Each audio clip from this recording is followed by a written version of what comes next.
SRPT stock analysis. This is for 9th of May and onwards. I'm going to show you my exact approach, whether I'm buying or not, so you lay back and chill out in this 1 minute video. I'm the guy that's done the most videos ever documented in this space with 47,000 videos. No one else comes even close. So I've seen what's making me money and what's not, like literal proof that you cannot fake. And ultimately, in this particular thing, I think it's kind of boring at this point. Purely because, you know, we have a great range. Not saying anything against it, but recently it's been just melting. It's been dripping. People have been cutting it, selling. It's crazy.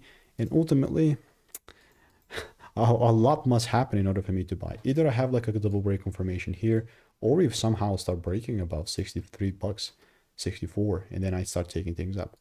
Ultimately here, I'm just waiting it out because I'm not willing to buy something that's not even seems like it could deliver, you know. So if you want to learn how I'm consistently doing this, making 5 to 10K per month with indicators, then just click the first link in the description and get my free emails.